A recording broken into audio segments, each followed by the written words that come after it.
This is the Cool Photo Tools Podcast, episode number 85, September 19th, 2016.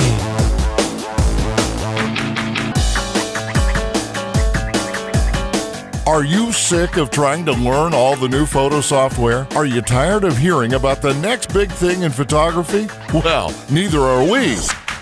Welcome to Cool Photo Tools with Jay Piersdorf and Rhonda Spencer. Today's program is brought to you by Skillshare. For a limited time, get 3 months of Skillshare Premium for just 99 cents. Anyone can take an online class, watch video lessons, and create projects. Over 4,000 premium classes. Go to coolphototools.com/Skillshare for your discount code. That's coolphototools.com/Skillshare. Good morning, cool heads. Welcome to another exciting episode of the Cool Photo Tools Podcast, coming to you live from Tucson, Arizona, home of the saguaro cacti.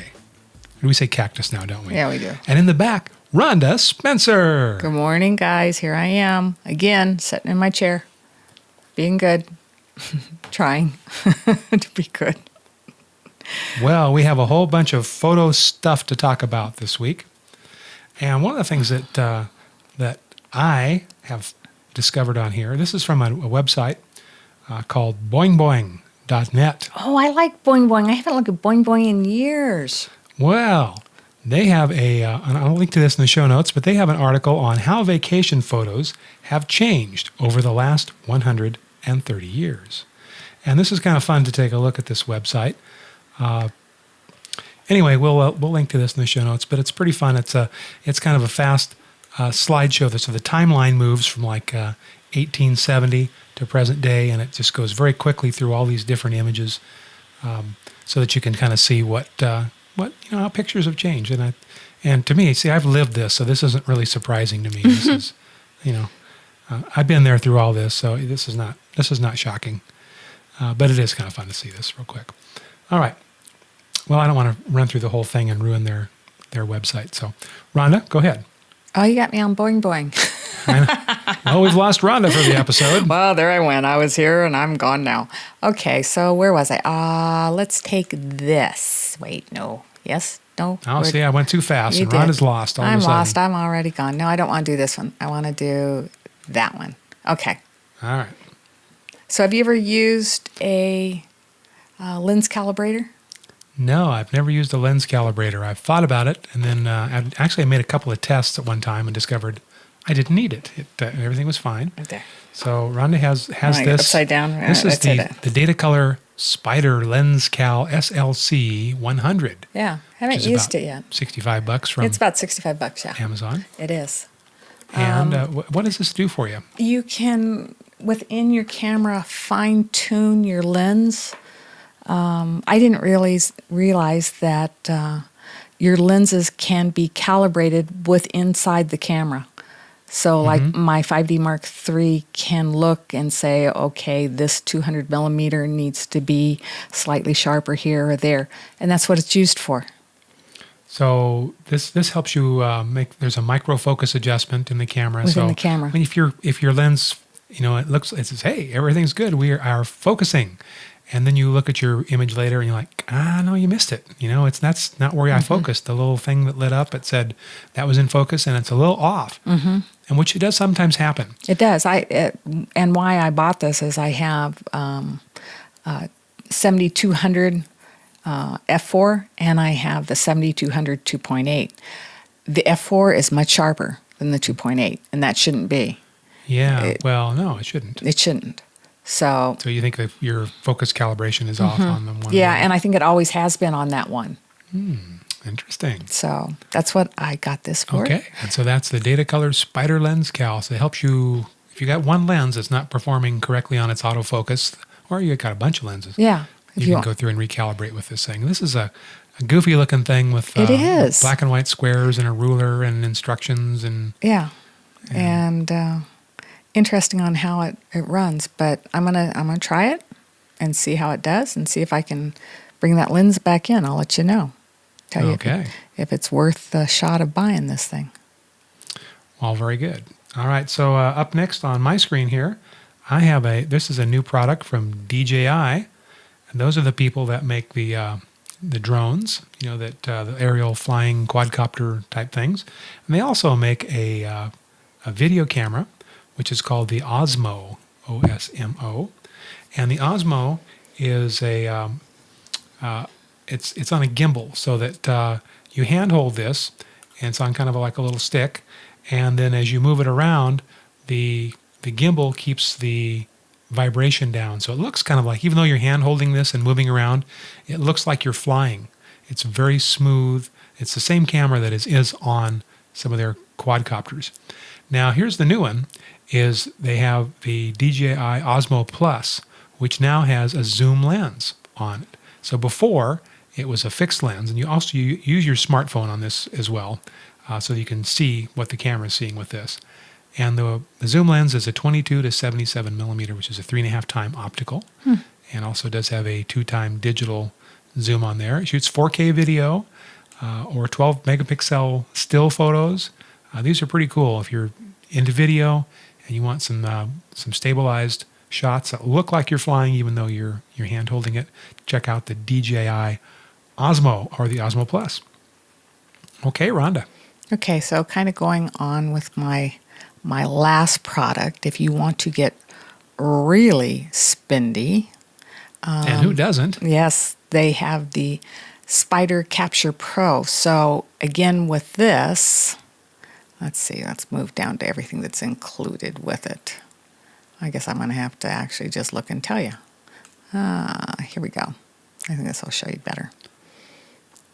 So again, this is my little gizmo that I was just talking about. The lens calibrator. The lens calibrator. So it looks like you have a monitor calibrator also. Yeah, which we call a colorimeter, which you hang on the front of your monitor and adjust the colors for you. A great aluminum case to carry everything in. Worth at least $20 aluminum case. Yeah. And the color checker. The color checker. What is this? That looks like a Christmas ornament. It does look like a Christmas ornament, one of those doesn't it? Dungeons and Dragons dice. It does. Yeah, I think it's just a gray target, so that It could be, yeah. got black, That's white, true. and gray on it. And how much is that whole setup going for? Oh my gosh, let me see. You weren't ready for me. Well, I am. If you take me off screen, I'll look in my notes. Okay, fine. I'll just go ahead with my next thing while you're looking that up. $369.99. 360. Well, that's not that bad. You don't think so? No, because the colorimeter is about $100, and the color checker is about $100, and Oh, I see. Here's where that little gizmo goes on just kind the of shows top. shadows, and Yeah. you could use it as a Christmas tree ornament. Yeah, flip it over so what you got on the other screen. Oh, all There right. you go. See, there it is. It's a little like a Like a little gray screen it's a cube that's got gray and white patterns on it. Well, and a black dot. we'll link to this in the show notes so you can click over and see all the stuff that we're talking about at coolphototools.com. This is showing the checker on how this is set up. So this is the lens calibrator, which is a target that you shoot, and then you can look at the image and you can see how the focus is, and if it's not where it's supposed to be, you can adjust the micro focus Within on the your camera. camera body, and it remembers which lens needs which adjustments. For most all cameras have that now. Pretty handy. Yeah, handy dandy, huh? All right, this next one is coming to you from our friends at Petapixel. And this is an article that talks about the Nikon 105 f1.4 lens, which is the new Nikon lens that's out that everybody's very excited about getting because it's an f1.4 and 105 millimeter. It has beautiful bokeh. It's a very good portrait lens, and but it's kind of spendy. So here's a comparison where they're comparing it to the Tamron 85 f1.8, and you can actually download the raw files and see for yourself. And the price difference here is pretty jaw-dropping. If you look at the Nikon 105 f1.4, it's about $2,200 US, and the Nikon 85, which is a little cheaper, f1.4 is $1,500, and the Tamron, which is a third-party manufacturer, which you can get in any mount, is 85 f1.8 is 745. Now, admittedly, 1.8 is not as fast as 1.4. However, For that price difference. doubtful most people would ever be able to see the difference between those two. So, And the Canon version, I think, is right up there. If Yeah. you did right, this is $2 probably grand. relatively comparable to to all the big brands. But anyway, you can download. The interesting thing about this article is there's a link to download the unedited files that he took to compare these two, and you can take a look for yourself. And these are raw files, so if you got Photoshop or Lightroom, you can take a good look at these. And just kind of some comments to spoil the article for you here. This is TaylorJacksonBlog.com is where the article actually originally came from. He likes the $2,200 lens, thinks that's pretty awesome, and he also likes the 85 1.4 Nikon, and he also likes the Tamron pretty well. I think he kind of feels like it's kind of a toss-up. Yeah. They're all good usable lenses, so might save yourself quite. You could buy 3 of the Tamrons for the price of the Nikon 105 f 1.4. I'm just saying. I don't know. Rhonda. Hi. Okay, this was what I was looking at, that evidently Canon's looking at putting out a new lens. Now, is this the 100 to 400? No, What am I looking at? this is their new, what are they saying it is? Oh. It's a 28 to 560. But Okay. it's pumped. But this isn't real. No, it is. They are making this yeah, one? this one. This Oh, it's is just a patent. yeah. They just so this one is Patented it, but you can't buy this lens. not yet. This Okay. since I'd be they worried. since they patented this is going to be out. Well, Oh, maybe. I'm thinking so. Maybe. I'm Maybe not. thinking We'll see. so. Anyway, I think that what you're looking at is that just a mock-up from from the 100 to 400. I don't think that's real. No, I guess that's how they're planning. I think that's going to be another one of theirs that. Rhonda says real. Jay Real. says Photoshop mock-up. Well, Rhonda says real. Okay. If they do make that, I doubt they would make it in that format, just because that's the old 100 to 400. It is the 100 to 400. And that's what we also call the dust pump. Now I own the dust pump, and I've never had problems with it. Well, I have too, and I do have an issue with it, but it's not dust. What's your issue with it? It's making a loud noise as I move it from one. A clunk? to the other. Something's loose in there. You're clunking. Something's rolling around. I should get it fixed one of these days. Yeah, you should probably send it in. No, I love my 100 400. It's Yeah, taken a lot of they're nice abuse. lens, and very sharp. But at 28 to 560, now you're talking. that's a lot of lens. That would be pretty impressive. But I also think it would be very expensive. I'm thinking so too. Yeah, you're probably talking another one of those $5,000 lenses. Yeah, so know. I don't know that's going to be. Then you could get a camera that could do almost. You could get like the Sony RX10, Mark III, that has the 24 to 600 built onto it. So that's even more. It's not full frame. It's a 1-inch sensor, but Yep. it's only $1,500, and it's getting smoking good reviews. So Yeah. there's that. Yep. All right, my next one on here is this is the Audubon Society at audubon.org. They have published the winners of their 2016 Audubon Photography Awards, the top 100. So what I'm suggesting is I'll link to this in the show notes. You could take a look, but there are some amazing photographs on here. Wow. There is some smoking Oh, my great goodness. images. I'm just kind of looking through them right here, right now, but you'll want to go check out this link and look through them yourselves. There are many, many bird photographers in the world, and some of them are doing Lovely. some amazing work. Yeah. Wow. So rather than just sit here and let Rhonda say wow at every particular shot, I think you should go there and check that out yourself. But that's the audubon.org. So these are private individuals, or these are? Yeah, well, these are people that entered the photo contest. You could have Oh. entered if you could shoot birds I don't know. instead of frogs. I can shoot other things than just frogs. Oh, okay, well, I'm I just just saying. choose not to. Okay, well, these are birds. The Audubon's not, they're fussy. You know? I guess they don't want one of my bugs. They don't want bugs and they don't No. want frogs. You don't want bugs. Don't. Oh, that's a cool one. Yeah, these are all good. These are amazing. You should Yeah. spend some time looking through these, and you'll feel a lot worse about your bird photography. It's like, wow, I suck. These guys are good. These guys are good. All right, so you have From anything all else on over that the computer world. I that don't you want know. to show me, or should we get into the real world stuff? Okay, get into the real world stuff. Okay, so I shop on Amazon. Yeah, really? Yeah, and once in a while I find things that I can't resist. Okay, what'd you get And- now? Well, this is here. Let me get a hold of it here. This is an LED video light. Now I know Rhonda likes lights. I love one's- lights. This one slid by Rhonda. She didn't see this one on sale, No. and so these are about $30, I think. Normally, it was a little cheaper than that on one of their sale. And this is the MCO Plus Pro Series LED video light. And the thing that makes these unique is that these are bicolor.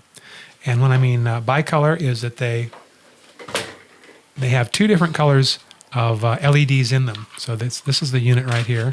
See, and, So it doesn't take a filter. It actually just has different colored LEDs yeah. actually in it. And That's you unusual. think, well, why would you want that? Well, because you have two different colors. There's two different dials on the back here. And one is for daylight balanced. Let's see if I can turn this on here. And this one is the daylight balanced. I'm going to aim it at Rhonda. And let me click the file over here. It's pretty bright. Yeah. So you can adjust that. And this is the daylight balance, and that's kind of what we have coming into this room. But then it also has, if you have tungsten light or you want a warmer Warm it effect, up. Yeah. and this is more gold tone that you're getting from that. And you can turn them both on at once. You can get any combination. And blind your subject totally. Yes. So runs on batteries. Yeah, it has, it's got, I can open the battery compartment here. This is just a little, this has a shoe. It can fit on the hot shoe of your camera to fit there. And here I've got 6 AA interloops in the back that you can power it with. But about the other interesting thing about this is that it comes with adapters, so that you can put these adapters on the back and you can use different batteries. So if you already have an investment in, for example, the Canon LPE6 batteries, you can use this adapter on the Wow. back there. You can power it with the Canon batteries if you have a bunch of those. The other adapters it has is the And it doesn't look like it would be too heavy to actually put on your EL15. camera. So I'm going to pass this to Rhonda so she can. Let me see. Yeah, it's not too terribly heavy, so you could put it onto the hot shoe of your Yeah, camera. it's not going to crank the hot shoe off. There's another one for Yeah. the D16 battery or the EL15. Wow. Or you can just use the rechargeables. And it comes with a little diffuser in there. So we'll put a link to that in the show notes. But How that's, much was this? Well, I'm going to have to look that up. I paid $20 for it on their Amazon flash sale, but I think they're more than that. Normally they're like probably 26 or 30, but still not very much money. No. So what's the connector on the back for? What's this? You can plug it in. If you've got an AC adapter and you want to use it continuous, Oh. you can plug it in and power it without batteries. Is it brighter with or without batteries? It's the same. Same? Yeah, and it's the AC adapter is sold separate, so but you might already have one. So, all right. Next up, I'm buying Amazon Let's see what else would spree. he's been on Amazon with. I was just kind of restocking this one, but I thought we need we can talk about this periodically because people don't know what this is, and this is gaffer tape. Gaffer tape is it kind of looks like duct tape, or some people call it duck tape, DUCK or DUCT, same stuff. Anyway, that's designed for sealing air conditioning ducts and is really sticky. And the trouble with duct tape is that Leaves a residue. I guess I have to turn the camera towards me if I want to show this, don't I? Leaves a residue on everything. Yeah, it's like when you take the duct tape back off, the adhesive that's on the tape that makes it strong sticks there. So you've got a big gooey mess all over the place. And gaffer tape doesn't do that. Gaffer tape comes back off completely. I'm going to hand this back to Rhonda. And I have a roll that's open here. That's why I had to replace it. See, that's all I had left. It's just this little bit. And so when you take this off, this tape you can get it in different colors, but black is probably more useful for photographers.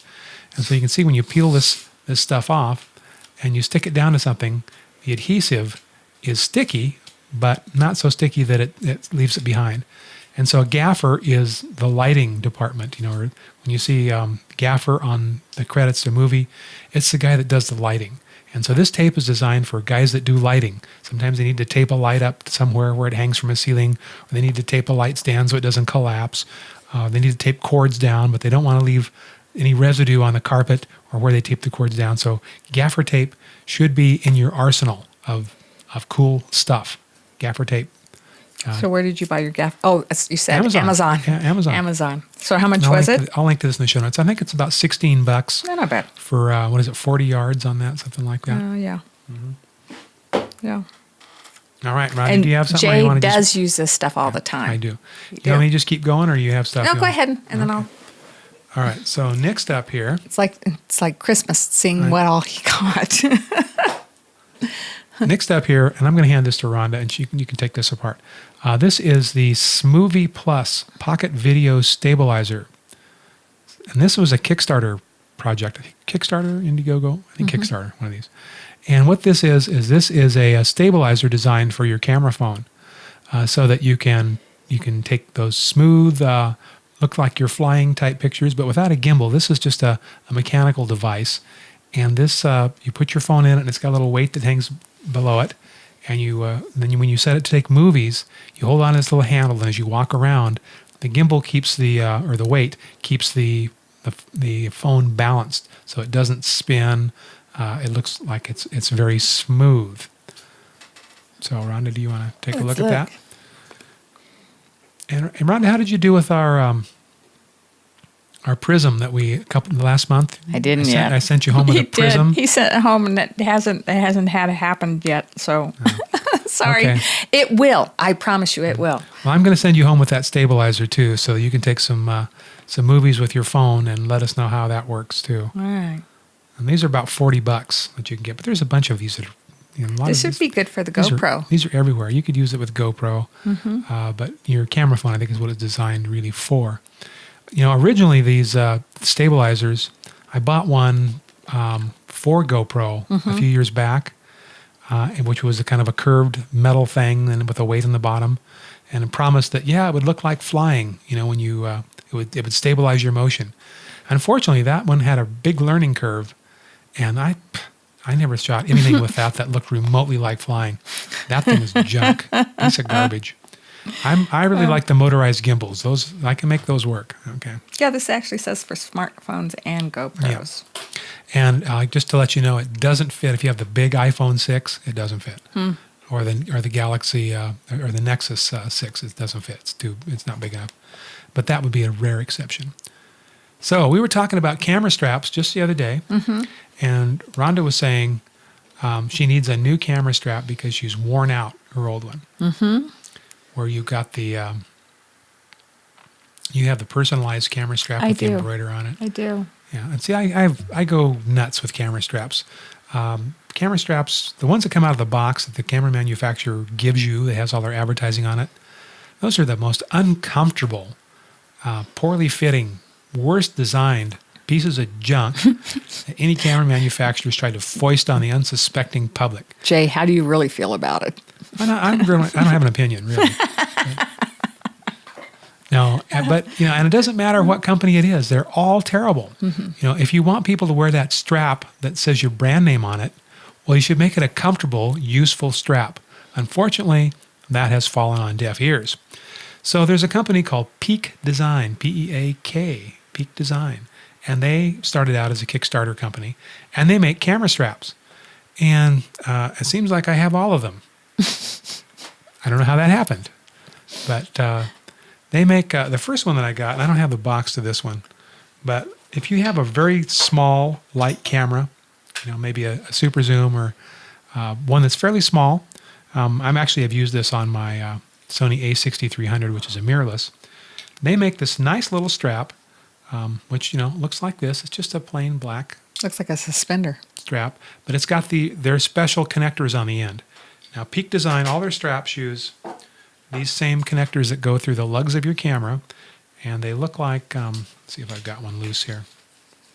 Yeah, my question when he showed me this, it's like, how strong are they? Well, these are very strong. They're designed to hold 150 pounds, something like that. So I don't think anybody's carrying any camera gear that weighs that much. But this is what it is here. It's this little plastic button. Let's see if I can get the camera to focus on this. This little plastic button. Let's see if it focuses on my hand. Come on, you know you want to. Anyway, so this little plastic button with a string on it. So these go through the loops on your camera. And then your camera strap, you put one of these little plastic loops in there and pull it down. And secure it down and in. it will lock. So you can take the strap on or off. You can push it with your thumb like this. And that makes that nice little click and it locks in there. So it's easy to get your camera on and off the strap. Now, these don't look very substantial. They look like, wow, those are going to be, if I've got a 2-pound camera, it can fall apart. But not true. They're made very sturdy. And the new ones of these, this little black cord that goes through the lugs on your camera, they actually have different colors inside. So if you're using this and you start to see yellow, that means it's time to replace this. Interesting. And if you start to see red where it's breaking apart, the red means like, you should have replaced this when it was yellow because now we're in danger territory. Okay, so, and you can get 4 of these for $10. They're not expensive. And then you can get enough of them. You can have them on all your cameras. You can switch your camera straps around. I'm going to hand these back to Rhonda. That's way smart. And I think each strap comes with 4 of those. So you've got one and a spare. And then the next strap that they just came out with, this is the Slide Lite. And it's a little more substantial. Again, it's fairly thin. It's about an inch and a half, maybe. I guess I could measure it. I have a ruler here. The Slide Lite looks like this. For those of you that are on our video channel, and it's just like their bigger strap, except it's more narrow. And again, it's for mirrorless cameras because a lot of people don't want to don't need a big Right. 1.8 inch strap, like a seat belt strap is what their other ones look like. I'll show you that in a sec. But again, the same mechanisms on the front here, uses the same connectors, and these you can very easily adjust. There's a switch right on the front here where you pull this switch up, then you can easily tighten or loosen the strap. So if you're walking around and you want to tighten the strap, you're wearing it messenger style, and you want to tighten it down where it won't bounce around. You can very easily do that. You can just grab this, size it to where you want it, and lock it back down. And this is what they would recommend for mirrorless cameras. You don't think it's sturdy enough for DSLRs? If you have a small one, it probably is. And then this is their full-size one. This is the Peak Designs Slide, like this. And the one that I have here that I'm showing you, this is their Summit Edition, which means it's not black. There's a color. You can get them in blue or you can get them in red. And it is the full-sized strap, and it looks like a car seat belt, just about. Yeah, it's pretty girthy. Yeah. But again, that wider band, if you have a full-size DSLR, you don't want to cut it into your shoulder. And so this has a wider strap, and again, the same connectors on the end. So you can switch the strap on and off. You can switch it to any camera if you have a bunch of these. And there's also, I didn't show you this on the Slide Lite, but all these have a little rubberized area right on the top of the strap. And this one also has a padded insert in here. So the top part of the strap is padded to kind of help keep the weight off your shoulder. But there's a rubberized strip on the edge of one of these straps. And what that's designed for, if you are going to bend over and you don't want your camera to swing wildly and whack you in the knee, you can turn the strap upside down, putting the rubber against your shirt, and that keeps the strap from rotating back or forth like this. Like a grip. Yeah, kind of just as a grippy type thing. So those are the Peak Design straps. They sell for about $60 for the Summit version, about the same for the black version now. And the other ones are a little bit cheaper. I think they're $39 and $49. That will look lovely on your new Canon 5D Mark IV. On my 5D Mark IV, I know. It look really nice. It's going to be very exciting. I'm waiting for it to show up. I don't know if I like the texture of this, though. I'm sorry. Well, and it's like a seatbelt, isn't it? It's kind of slick. Yeah. But also, as you're ratcheting the strap looser or tighter, I think that it'll slide a texture lot makes better. it slide easy. Yeah, it does slide very easily. Particularly when you have the weight of the camera on you, then you can just grab that, flip that little switch. With one hand, you can tighten it or loosen how big the strap is on you to bring it closer to your body. That's true. They made it it's user-friendly. Yeah, so if you if you look at Amazon.com, you look at the reviews, on those, they're smoking. They're smoking 5-star Well- reviews. People really have liked the Peak Design straps. Well, that and like for a tall man, it would work because you can make it actually where. Yes, I'm glad you said that. Really, Yeah, it makes a big difference because because a lot of times you'll get the straps that come from the camera manufacturer. it's a guy right in the chest, right about Yeah. here. Right, it's in the center of your chest, and it hits you every time you walk. It just bounces and thumps you in the center of the chest. Right, so then you put it over one shoulder, which you could do with these two if you want to just carry it on one shoulder, but then it's not as secure. Then Yeah. if you're hiking up some rocky terrain or whatever, you're afraid to use both hands because then that will slip off your shoulder onto your elbow and make you drop whatever else you were trying to do. If you have a heavy camera, that can be a real concern. So I think they've addressed a lot of these issues. Yeah, that is one with nice this thing strap. about this. Like you said, it's pretty easy to adjust. It seems to hold. Okay, got Rhonda's okay on it. And they come, in red or blue, right? Or Is black. this red? That Looks one's the like red one. rust. No, that's the red one. Rhonda's eyes still It's say kind of a that's- Chinese red. It's a, Like the Chinese red paint. yeah. It's not fire engine red. No, not Seat- flaming red. Seatbelt red. Seatbelt red. Okay, we All know right. what time it is. Already? Yeah, we have talked ourselves through another podcast. Wow. I know. Oh, did you guys have as much fun as what we did? Apparently. I yeah. think so. Okay, so Wow. next week we'll have even more exciting, cool photo tools and things to talk about. And the as per standing usual. bed will still be going, did he get the 5D Mark IV? I thought you were the one that had that ordered. We'll see who gets it first. If I got a 5D Mark IV, I think, what would I do with that differently than the stuff that I own now? How would that help me take better pictures? Or how would I if I was a working professional, how would I turn that into dollars? Okay. Does that offer enough features that I could make money with it as opposed to the camera that I have now? Yeah, true. That is the question. Or is it just I need it, I want it, gotta have it. yeah, just Now, in all fairness, you can sell your Mark III, and then you would have you wouldn't have to shuck out the whole $3,500. I don't know what a Mark III's going for, but I got a feeling the price is going to be dropping. Because there's going to Probably. be a lot of them on the market at this point. Yeah. And not because there's anything wrong with the Mark III. No, it's just Mark III everybody's- is a great camera. I think that's probably why they were hesitant to replace it. For so The long. one thing I can say about my Mark III is I have never had to clean it for dust. And I'm not one of these people that's good and religious about going out there and making sure, sure, I turn my camera off, but I switch my lenses a lot out in the You're field. talking about the sensors? Mm-hmm. Yeah. And I've never had to clean it. I think you're right on that. As I recall, I don't seem to have had trouble with dust. Where the No. Sonys, the crop sensor ones, man, they get dust all the time. Oh, the original 5D was a dust magnet. If I went out, I could guarantee when I came home, I was going to have to clean the sensor. The 2 was better. The 3 is, like I said, it's perfect. I haven't ever had to take a blower to it or anything.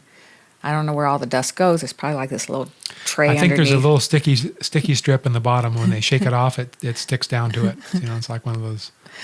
At what point does it reach maximum dust capabilities then? As soon as the 5D Mark IV comes out, Yeah. they deactivate that when it actually has Wi-Fi, and that strip instantly stops sucking up dust. So now you have nothing but dust all over the sensor. Planned obsolescence. That's it. That's it. Could be. All right, everybody. All right, guys. Have a good week. See you next see week. Next time. That's right. Same bat channel. All right. Same bat time. Same crazy people. Here we are. Bye. Okay, bye. You've been listening to the Cool Photo Tools podcast. Sign up for our mailing list at coolphototools.com. Got a question? Send an email or MP3 audio file to info@coolphototools.com. Thanks for listening.